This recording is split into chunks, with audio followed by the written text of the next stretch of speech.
Hello, strangers and friends of the internet. My name is Christine, and if you are new here, I seldom make videos on the internet.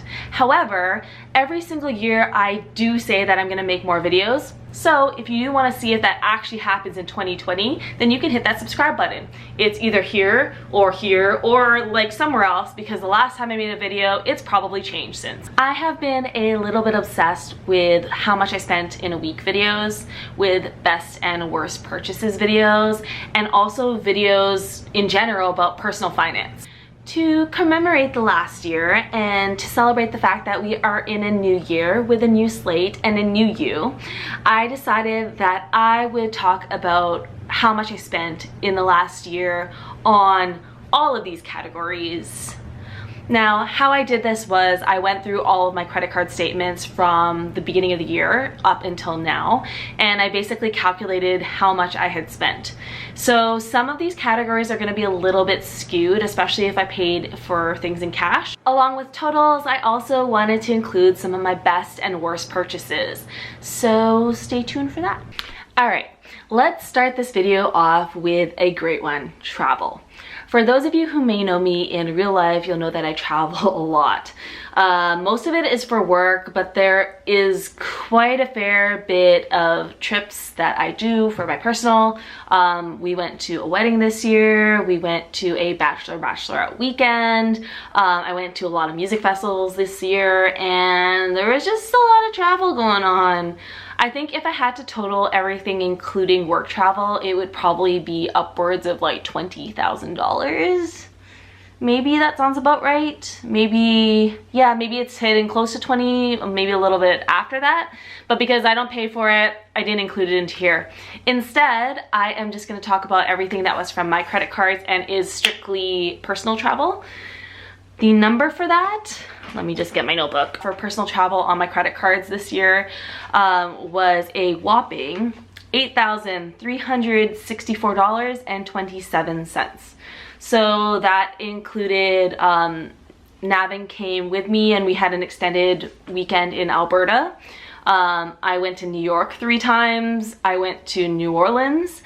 I went to Vegas 2 times. We went to Vancouver. I went to Montreal. God, there were some weeks basically that I was traveling for work. You know, I'd be at home for like less than 12 hours and then I'd go back to the airport and then come back on the Sunday and be here in time for work on Monday. And then some weekends I was taking like extended weekends, so like a 4-day weekend. And man, 2020, I'm just not gonna travel this crazily. I'm gonna stick to just like a few bigger trips, and hopefully this number won't be as big. My worst purchase of 2019 has to be my return flight from Vegas to Toronto, the second Vegas trip. So I don't know how it happened, but I was having trouble checking in when we were in the hotel still, and I realized when we got to the hotel that I had booked my flight for November 24th. We were actually leaving on like October 27th. So no idea how that happened. No idea why I didn't double check. I usually do double check, especially with how many flights and stuff that I'm taking. I think I was just doing it really quickly and there was some problems with the website when I was doing it. Anyways, on top of the amount that I had already spent, which I think was like 700 and, let me just see. Oh, nope. I had spent $855 on the flight already. I had to pay an additional $594.33. Honestly, I've never been so angry in an airport. They seated me in first class because that was the cheapest ticket, believe it or not. But I didn't even get to enjoy any of the amenities of being in first class or being in business class because it was a red-eye flight. So it left at like, I think 11:50, and you got into Toronto at like 6 o'clock or 5 o'clock or whatever the flight is.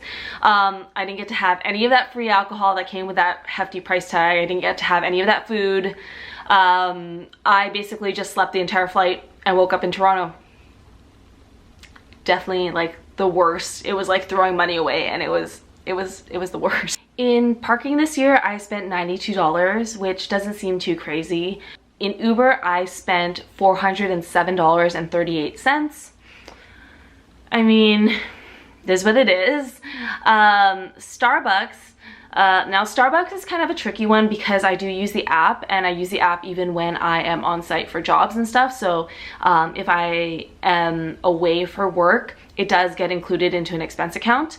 However, on my credit card, there was $1,075 in Starbucks payments.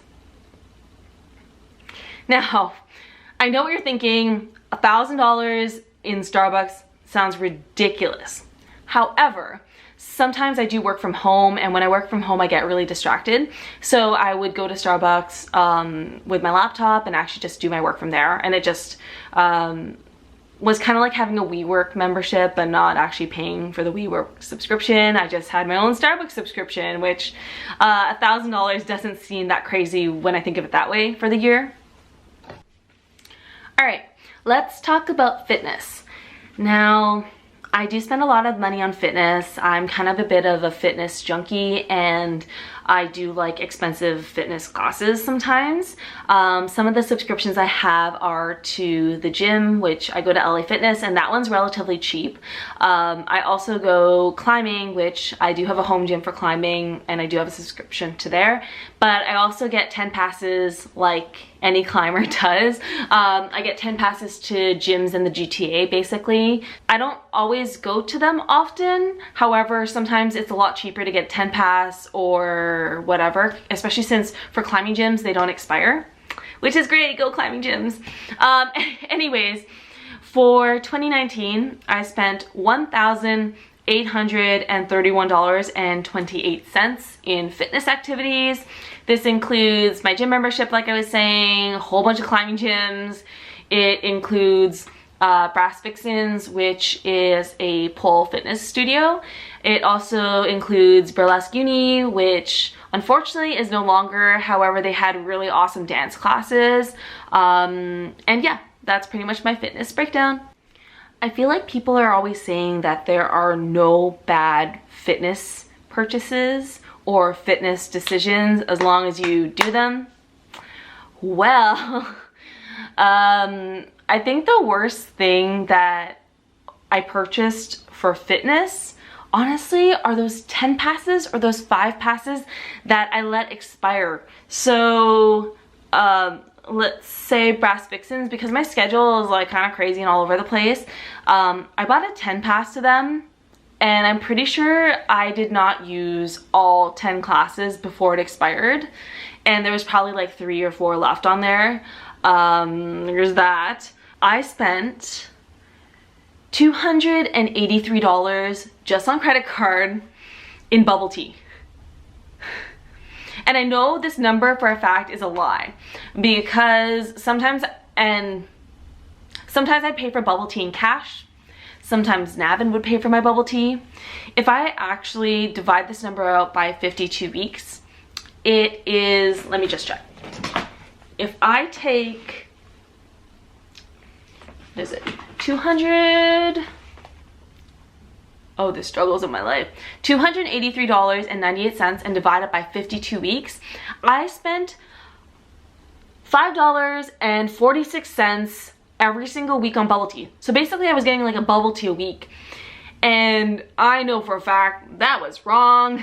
Like some weeks I was having bubble tea twice a week, to the point where I realized I was spending so much money on bubble tea and I was gaining, like, they're just empty calories, right? The struggles of 2019. Anyways, moving on. I have one last category on here, and it is festivals and raves. 2019 was the year that I went to a whole bunch of festivals and a whole bunch of raves, and basically I'm retiring in 2020. I can no longer keep up with that lifestyle of spending that amount of money, and just, yeah. And I started actually calculating it out, but I realized that the amount of times I was picking up a ticket for a friend and they were picking up a ticket for me, and if it was in US dollars or if it was in Canadian dollars, it was just getting too much to actually calculate. And like how much you actually spend isn't just the ticket sometimes, because if you're going to a festival, you're also paying for transportation to get there, you're also paying for Airbnbs or hotels or you know, all that fun stuff that actually goes into it. And I actually want to make a video titled how much EDC Las Vegas actually costs. So if you guys want to subscribe to that, if you think it will be if you think it would be beneficial for you, please hit that subscribe button wherever it may be, and we'll talk more about that later. However, I will tell you that my best purchase for raving this year is gonna come as a huge surprise. It's not a Camelback. It is, I'm like, what else would be beneficial for raving? My best purchase in 2019 for raving or festivals was actually a chiro appointment. And the story behind this was that a week prior to EDC Las Vegas, I had rolled my ankle, or I had done something to it, and basically I was walking on it and I could not walk on my right foot.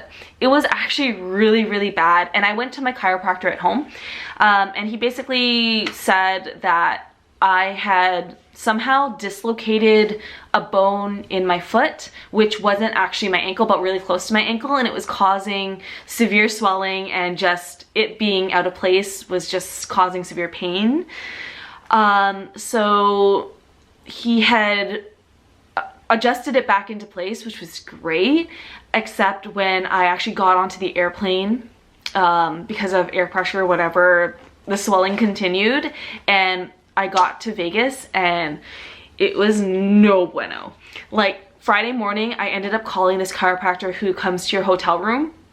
It's a long story, by the way, but I ended up calling a chiropractor that comes to your hotel room, brings his table and everything, and he adjusted my foot. He adjusted my foot and my ankle, and then he actually did an adjustment on my spine as well, which is great. And he taped up my ankle just so that it would stay in the proper place. I ended up spending $380.97 on that appointment. And then on top of that, I bought a $100 walker just so I could actually rest it for day one. But it was great because by day 2 and day 3, my foot felt well enough that I could actually walk on it and actually enjoy the festival without the walker. So, I mean, you gotta do what you gotta do. Like, at that point, you've paid for the flight, you've paid for the tickets to be there. Like, it was a big amount, but I think it was worth it so that I could actually enjoy the festival still. Or at least that is how I'm going with it. Team YOLO all the way. But yeah. Alright guys, those are all the categories that I calculated. If you found this interesting, which I hope you did, please hit that subscribe button. Again, I have no idea where it is. I hope you guys are having a great start to the new year. Happy 2020. Hopefully I see you more as the year progresses. Alright, bye!